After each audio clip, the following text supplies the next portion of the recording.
Hi there, and welcome to a super duper sad and disturbing shorts on the Fritz.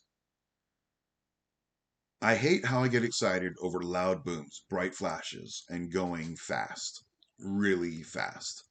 I mean, on a regulated shooting range or on a back road in the country, they're all fun enough. But sometimes the tightness to my chest, the angst, the depression replaces the excitement. And by that, I mean, the thought of my ex catching me out shooting or passing her on the freeway while I'm doing a speed run. That's true fear. Just kidding. Besides, my car's so wrecked that she wouldn't recognize it when I buzz past her. But seriously, there is war in the Ukraine. Now, this isn't some little bush war in some third world country. This isn't some world economy insignificant little dispute. Two major countries are again fighting over terrain that has been nationally dueled over and over and over again for hundreds, if not thousands of years. Many are blaming Trump. Many are blaming Biden.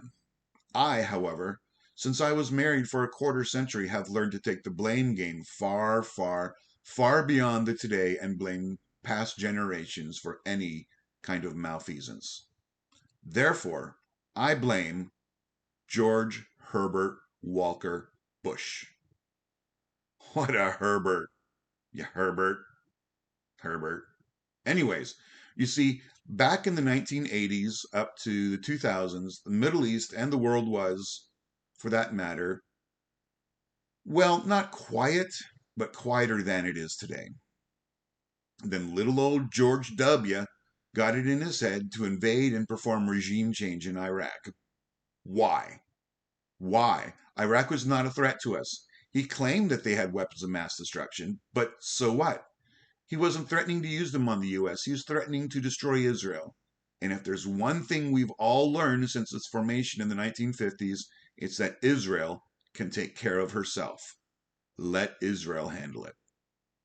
Furthermore, military talking heads all over the news networks, all of them, were saying that it was a very, very bad idea to remove Saddam Hussein from power because his brutality, evil or not, was keeping much of the worst terrorist groups in the region from doing anything too big. Take out Saddam, and they all universally agreed on this. Wars will break out that will go on for decades or longer, disrupting every aspect of peace all over the world. They said it was not wise, it was not smart, and it was not, Mr. President Bush Beans Jr., prudent. So he did it anyway.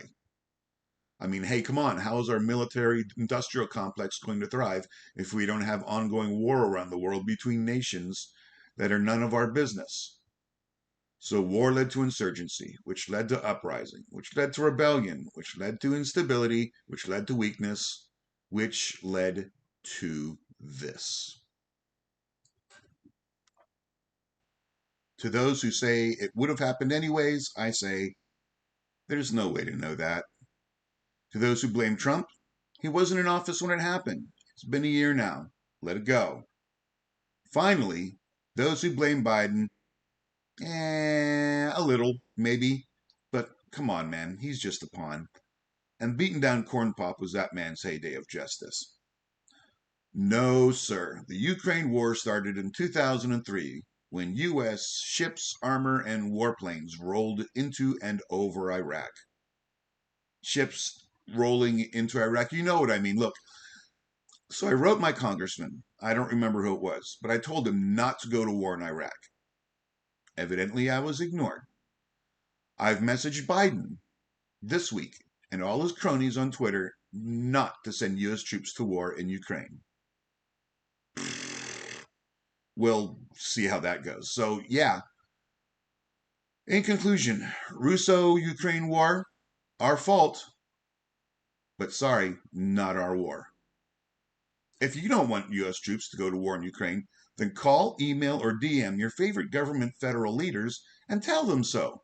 Then click on like and subscribe so you can see my continued social and political rantings that I try to keep under 4 minutes, but evidently can't. then surf on over to my web store at IamFritz.com because too much war footage is bad. Okay? Now go be nice to each other and don't forget to feed your turtle.